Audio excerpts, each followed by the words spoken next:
Hey Polytopians, we're back, this time with the economic powerhouse that is HOODRICK. Starting with archery, this tribe is known for early game firing squads and incredible market setups. I'm Chris, and these are the best moments from the semis and finals of the HOODRICK qualifiers. Let's jump into it. Up first is the semifinal match between Dux and Majak. After some early game squabbles, Dux truly opens up the board with the first giant on turn 8, putting himself in a commanding position as he stares down Majak's low-level cities. Under pressure, Majak responds 2 turns later, finally getting his own giant with the help of a series of chopped forests. Dux, however, is not letting his foot off the gas. Dux used the time Majak took catching up wisely by saving for markets.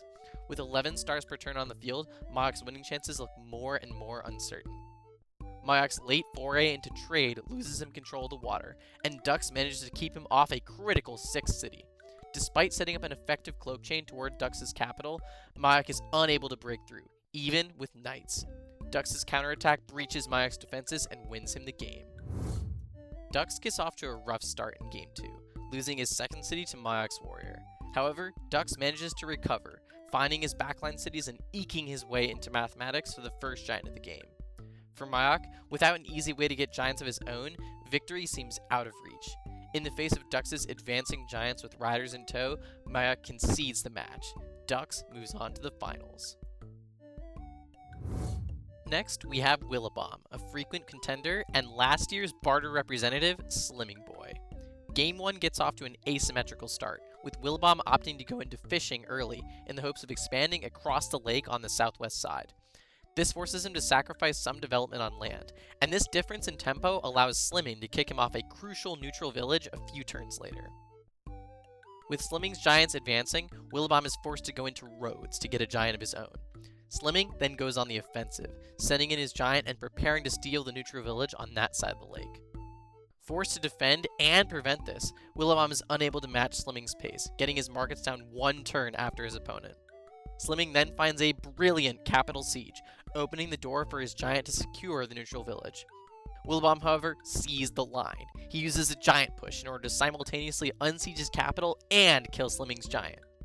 Despite Willibomb's successful venture into knights, he is unable to hang on to his city advantage. The loss of the walled city in the southwest and Slimming's powerful counterattack in the center destabilizes his position and forces a resignation. Slimming takes Game 1. Game 2 is a game of pivoting from symmetry. Both players start off with a powerful lighthouse spawn, allowing them to develop quickly. From there, it seems like Slimming is going to take the lead with a fantastic population ruin, but Willibomb manages to match him. In the ensuing archer battle, Willibomb finds an expansion lead and an amazing border growth, setting himself up to win in the long run. Despite Slimming securing the middle city with a giant, Willibomb's advance continues, halted only when Slimming reveals his strategy, trade. Willibomb matches him with the help of a star ruin, and the game proceeds into the water. On the back foot, Willibomb finds an opening and immediately seizes it, roading his giant into Slimming's exposed city and forcing an awkward response. After the position stalemates on land, Willibomb finds a way through on the water, leveraging his superior economy to go into strategy, while boxing out Slimming's pesky scouts with his juggernauts. After a series of brutal splashes and a demonstration of naval dominance, Slimming resigns. Game 3 gets off to a quick start, with Willibomb denying Slimming his 3rd city after training a prophetic archer and taking advantage of the lethargic expansion that comes with the delayed lighthouse opening. While Slimming eventually claims the village, the cost is steep. Willibomb strips the village of its resources with a border growth, then steals the ruin with a pesky giant push. Slimming tries to claw his way back into the game with his first giant, but it comes at the same time as Willibomb gets his first market.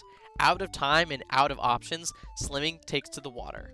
After Willibomb manages to win control of the water and deny a critical city in the north, Slimming finally throws in the towel. Willibomb advances to the finals, where he will face Dux. It all comes down to this: 2 repeat competitors once again duking it out for the throne. Game 1 starts off slow, but Willibomb shows his prowess with a beautiful push, which allows him to knock Dux off a critical city between the two. This allows him to snowball beautifully into markets, and while Dux is able to match his pace with the help of a star ruin, the city advantage allows Willibomb to grow his economy through the roof.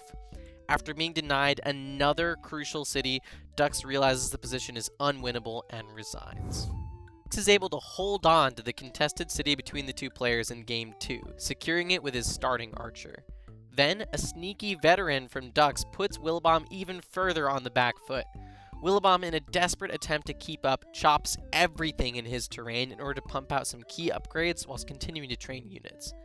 Despite being able to hold off Ducks' attack with a critical giant pop, Willibomb is unable to find the Eye of God that he was looking for and resigns Game 2. With everything on the line, Ducks finds himself in a difficult position. Without strong market spots, he jumps into the water early, taking advantage of his capital water access to search for an expansion lead. From there, he uses port connections to keep pace with Willibomb's Math Rush, and the two players prepare to clash in the center. The 10th turn marks the moment the players diverge.